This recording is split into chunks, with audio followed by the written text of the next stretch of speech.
जय श्री राम दोस्तों। बस कुछ ही दिन में अयोध्या में प्रभु श्री राम के मंदिर की प्राण प्रतिष्ठा हो जाएगी। एक ऐसा दिन जिसका इंतजार 500 सालों से किया जा रहा था। एक ऐसा दिन जिसके इंतजार में न जाने कितनी पीढ़ियां खत्म हो गई। एक ऐसा दिन जिसकी लड़ाई में न जाने कितने लोगों ने अपनी जान गंवा दी। एक पल के लिए, बस एक पल के लिए जरा सोच कर देखिए, 16वीं शताब्दी में भी ऐसे लोग थे जिनका सपना था कि वो अयोध्या में राम मंदिर देखें।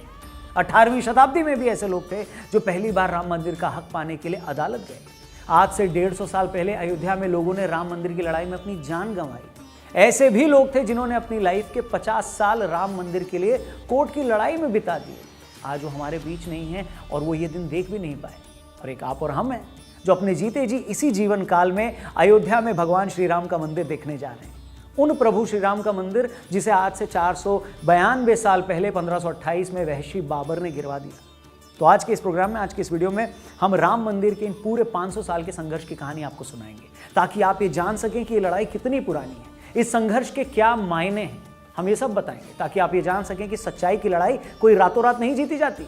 इसके संघर्ष 2-4 साल तक नहीं चलते, बल्कि इसके लिए आपको सैकड़ों साल भी लड़ना पड़ सकता है। तो मेरी आप सबसे यही रिक्वेस्ट है, विनती है कि इस वीडियो को पूरा देखिए और अपने सर्कल में हर जानने वाले इंसान से इस वीडियो को शेयर करिए, ताकि वो ये जान पाए कि अयोध्या में भगवान श्री राम का मंदिर बनने के मायने क्या है। शुरू करते हैं दोस्तों। जय श्री राम। तो दोस्तों, ये हम सब जानते हैं कि बाबर ने साल 1528 में अयोध्या में भगवान श्री राम का मंदिर गिरवाकर वहां मस्जिद का निर्माण करवाया।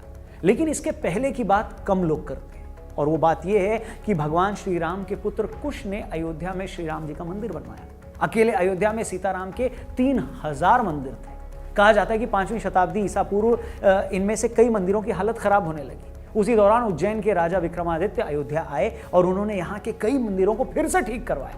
आने वाले कई सालों तक ये मंदिर यूं ही वहां बने रहे। फिर 21 अप्रैल 1526 को बाबर और इब्राहिम लोदी के बीच युद्ध होता है। 1528 तक बाबर की सेना अयोध्या पहुंच जाती है। कहा जाता है कि तभी बाबर के कहने पर उनके सेनापति मीर बाकी ने उस मंदिर को तोड़वाकर उसकी जगह पर मस्जिद बनवाई, जिसे बाद में बाबरी मस्जिद के नाम से जाना गया। इसके बाद 150 साल बीत जाते हैं, कोई हलचल नहीं होती। ये वो दौर था जब भारत में मुगल शासन की जड़ें काफी गहरी थी। फिर साल 1717 यानी बाबरी मस्जिद बनने के तकरीबन 190 सालों बाद जयपुर के राजा जयसिंह द्वितीय कोशिश करते हैं कि मस्जिद और उसके आसपास वाली जगह उनको मिल जाए। वो जानते थे कि हिंदुओं के लिए उस जगह के क्या मायने हैं, क्या आस्था है।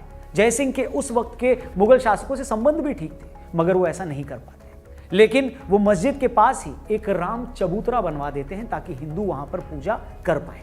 यूरोपियन जियोग्राफर जोसेफ टेफेंथेलर, जो खुद 1766 से 1771 के बीच इसी जगह पर थे, उन्होंने भी अपनी रिपोर्ट में राम चबूतरा होने की बात की तस्दीक की थी।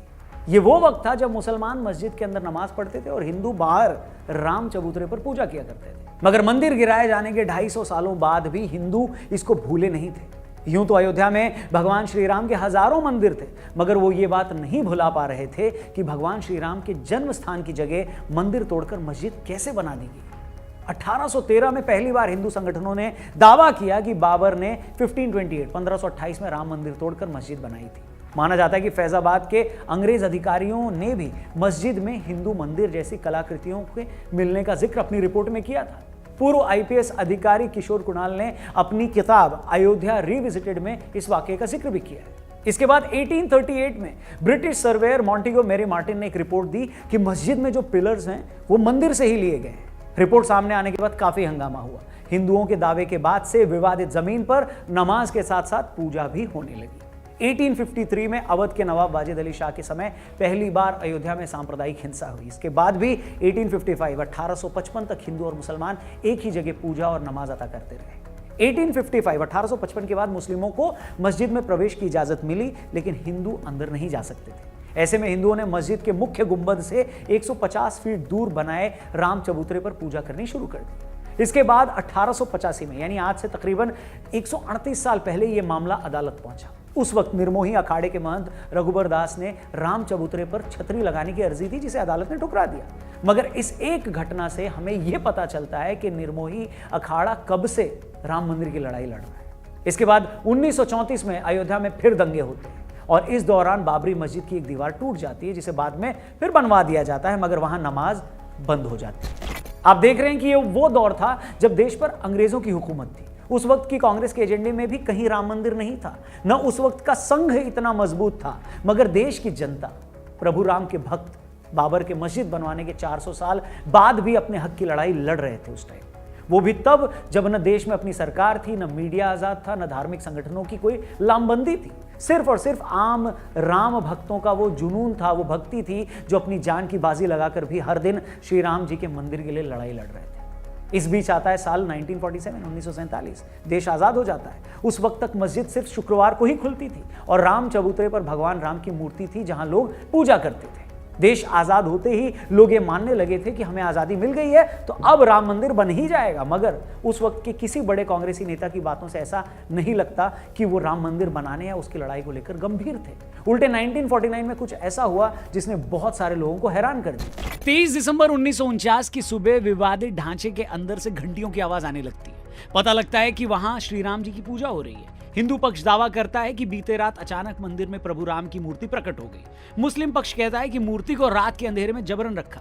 घटना की जानकारी मिलने के बाद दोनों पक्ष के लोग भारी तादाद में वहां जुटने लगते हैं। मामला इतना बढ़ जाता है कि बात उस वक्त के प्रधानमंत्री जवाहरलाल नेहरू के पास चली जाती है। वो डिस्ट्रिक्ट मजिस्ट्रेट के नायर को आदेश देते हैं कि मूर्ति को वहां से हटाकर पहले जैसी स्थिति बहाल की जाए, जिस पर के नायर हाथ खड़े कर देते हैं। उनका कहना था कि यहां इतनी भीड़ है कि अगर मूर्ति हटाई गई तो स्थिति बेकाबू हो जाएगी। वैसे भी एक बार वहां मूर्ति रख दी गई है तो कोई पुजारी मूर्ति को हटाने के लिए तैयार नहीं होगा।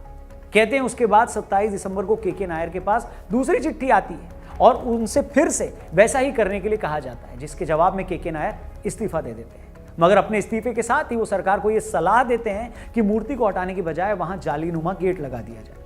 कहते हैं नेहरू जी को यह बात पसंद आती है और वो ऐसा करने के लिए उन लोगों से कहते हैं और के नायर का इस्तीफा मंजूर नहीं करते। इसके बाद 1950 में हिंदू महासभा के वकील गोपाल विशारद ने फैजाबाद जिला अदालत में अर्जी दाखिल कर रामलला की मूर्ति की पूजा का अधिकार देने की मांग की। इसके बाद अगले 35 सालों तक हिंदू पक्ष और सुन्नी वक्फ बोर्ड अपने अपने तरीके से उस जगह को अपने हवाले करने का दावा अदालत में करते हैं, मगर कुछ होता नहीं। फिर 1980 में बीजेपी के सामने आने के बाद राम मंदिर आंदोलन को लेकर चीजें बदलने लगती है। ये वो वक्त था जब संघ, विश्व हिंदू परिषद और बीजेपी सभी अपने अपने तरीके से राम मंदिर आंदोलन को तेज करने में लग जाते हैं। 1984 में दिल्ली के विज्ञान भवन में एक कार्यक्रम करके ये लोग राम मंदिर के लिए सीतामढ़ी से अयोध्या तक रथ यात्रा निकालने का भी कार्यक्रम बनाते हैं, मगर 1984 में इंदिरा गांधी जी की हत्या के बाद ये कार्यक्रम टाल देते हैं। फिर आता है साल 1986। तब कुछ ऐसा होता है जिसके बाद राम मंदिर आंदोलन की पूरी दिशा ही बदल जाती है। आपको याद होगा शाबानो केस में जब सुप्रीम कोर्ट शाबानो के पति को उसे गुजारा भत्ता देने के लिए कहती है तो बहुत सारे मुस्लिम भड़क जाते हैं और उसे अपने मजहब के खिलाफ इस फैसले को मानते हैं। उस वक्त के प्रधानमंत्री राजीव गांधी मुसलमानों को खुश करने के लिए संसद में कानून लाकर सुप्रीम कोर्ट के उस फैसले को पलट देते हैं। राजीव गांधी जी के इस कदम से फिर हिंदू नाराज हो जाता है, वो इसे मुस्लिम तुष्टीकरण मानते हैं। इसके बाद राजीव गांधी जी हिंदुओं को खुश करने के लिए बाबरी मस्जिद का ताला खुलवाकर वहां पूजा अर्चना शुरू करवा दी। अब राजीव सरकार के इस फैसले से मुस्लिम नाराज हो जाते हैं और 6 फरवरी 1986 को मुस्लिम लीडर्स मिलते हैं और बाबरी मस्जिद एक्शन कमेटी बना देते हैं।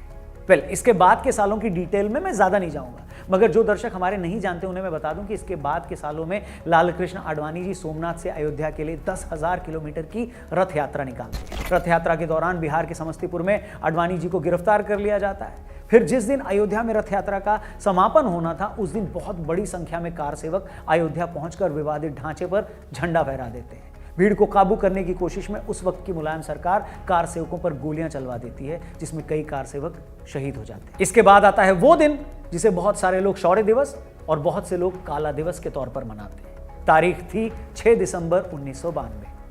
2 लाख कार सेवक अयोध्या पहुंच जाते हैं। उस वक्त कल्याण सिंह यूपी के मुख्यमंत्री थे और पीवी नरसिम्हा राव देश के प्रधानमंत्री। कहते हैं कार सेवकों के वहां पहुंचने से पहले कल्याण सिंह ने अदालत को यह भरोसा दिया था कि वो ढांचे को कोई नुकसान नहीं होने देंगे। साथ ही यह भी कहा जाता है कि कल्याण सिंह ने पुलिस को भी यह आदेश दिए थे कि वो भीड़ पर गोली न चलाए। लेकिन इतने सारे लोगों के वहां पहुंचने के बाद वही हुआ जो होना था। 6 दिसंबर 1992 को दोपहर 1:55 पर पहले एक गुंबद गिराया गया, फिर 1.5 घंटे बाद दोपहर 3:30 बजे के करीब दूसरा गुंबद गिराया गया और शाम 5 बजे तक तीनों गुंबद गिरा दिए गए। इस घटना के महज 1.5 घंटे बाद यूपी में राष्ट्रपति शासन लगा दिया गया। कल्याण सिंह ने अपने पद से इस्तीफा दे दिया। इसके बाद हुए दंगों में तकरीबन 1000 लोगों ने अपनी जानें गंवाई। मुंबई में हुए सांप्रदायिक दंगों में भी 900 लोगों ने अपनी जान गंवाई। इसके 7 साल बाद तक अदालत में इस मामले को लेकर शांति छाई रही, मगर 90 के दशक में बीजेपी के दोबारा केंद्र में आने के बाद तमाम हिंदू संगठन राम मंदिर आंदोलन को लेकर फिर से अति सक्रिय हो गए। पहले देश भर में चल रहे मामलों को एक जगह लाया गया। बाद के सालों में एएसआई को, आर्कियोलॉजिकल सर्वे ऑफ इंडिया को, इस मामले की जांच करने को कहा गया ताकि पता लगाया जा सके कि वहां पहले क्या था। एएसआई ने अपनी रिपोर्ट में यह साफ कह दिया कि जिस जगह विवादित ढांचा था उसके नीचे मिले अवशेषों से यह साबित होता है कि वहां पहले हिंदू मंदिर थे। एएसआई की ये रिपोर्ट ऐसा पहला साइंटिफिक फैक्ट था जिसके बाद यह सच में साबित हो रहा था कि वहां हिंदू मंदिर ही था। एएसआई की इसी रिपोर्ट को बेस बनाते हुए अदालत ने विवादित जमीन को राम जन्मभूमि ट्रस्ट, निर्मोही अखाड़ा और सुन्नी वक्फ बोर्ड में बराबर बांट दिया, मगर तीनों ही पक्ष अदालत के इस फैसले से सहमत नहीं होते। जिसके बाद 2011 में यह मामला सुप्रीम कोर्ट पहुंचता है, मगर वहां भी 7 सालों तक इसमें कोई सुनवाई नहीं होती। एक मीडिएशन पैनल बनाकर आपसी रजामंदी से मामले का हल निकालने की कोशिश होती है, और जब उससे भी कोई फैसला नहीं होता तो सुप्रीम कोर्ट मामले से जुड़े सारे दस्तावेजों का अंग्रेजी में ट्रांसलेशन करने को कहता है। फिर अगस्त 2019 में मामले से जुड़े सभी पक्षों की सुनवाई पूरी हो जाती है और उसी साल 9 नवंबर 2019 में सुप्रीम कोर्ट यह फैसला सुनाती है कि विवादित जमीन राम जन्मभूमि ट्रस्ट को दे दी जाए। फिर उसके बाद 5 फरवरी 2020 ट्रस्ट का गठन होता है और मंदिर निर्माण शुरू होता है। दोस्तों, 1528 में राम मंदिर गिराने के 492 सालों बाद उसी अयोध्या में प्रभु श्री राम की जन्मभूमि पर फिर से उनके मंदिर का निर्माण होने वाला है। मैं जानता हूं ये सारी कहानी बहुत से लोगों के लिए लंबी हो गई होगी, हो सकता है बीच में बहुतों को लगा होगा कि वीडियो बंद कर दें, लेकिन यकीन मानिए दोस्तों, इस वीडियो को बनाने का सिर्फ और सिर्फ एक मकसद था कि हम सभी लोग राम मंदिर के इस संघर्ष की पूरी कहानी जान पाएं। हम ये जान पाएं कि सच्चाई की लड़ाई में संघर्ष सिर्फ साल 2 साल नहीं या एक आधी पीढ़ी का ही नहीं, बल्कि सैकड़ों सालों का होता है। वरना कितने लोगों को पता होगा कि जिन प्रभु राम के मंदिर को लेकर आज हम गदगद हैं, उन्हीं प्रभु श्री राम के मंदिर को लेकर आज से 250 साल पहले राजा जय सिंह भी परेशान थे। जिस राम मंदिर के लिए हम बेचैन हैं, प्रभु श्री राम के उसी मंदिर के लिए आज से पौने 200 साल पहले अयोध्या में हुए दंगों में लोगों ने अपनी जान गंवाई। जिस राम मंदिर के लिए हम इतने उत्सुक हैं, जिसकी कानूनी लड़ाई जीतकर हम इतने गदगद हैं, उसी राम मंदिर के लिए आज से 150 साल पहले 1885 में महंत रघुबर दास ने अदालत में पहली अर्जी लगाई थी। और आज जब प्रभु श्री राम का ये भव्य मंदिर बनकर तैयार है, तो हम ईश्वर से यही प्रार्थना करते हैं कि महंत रघुबर दास से लेकर अयोध्या के उन दंगों में मारे गए लोगों तक, गोधरा की ट्रेन में जिंदा जलाए गए संतों से लेकर भागलपुर, मुंबई और देश के किसी भी कोने में इस लड़ाई के लिए शहीद हुए तमाम भक्तों तक भी इस विजय का संदेश जरूर पहुंचाया जाए, ताकि वो भी ये जान सकें कि उनका बलिदान व्यर्थ नहीं गया, उनकी तपस्या जाया नहीं गई है। और आपसे भी मेरा यही अनुरोध है, रिक्वेस्ट है कि 22 जनवरी को जब आप अपने घर में भगवान श्री राम के नाम का एक दिया जलाएं, तो उन तमाम भक्तों को भी जरूर याद करें जिन्होंने इस सपने को सच करने में अपने जीवन की आहुति दी।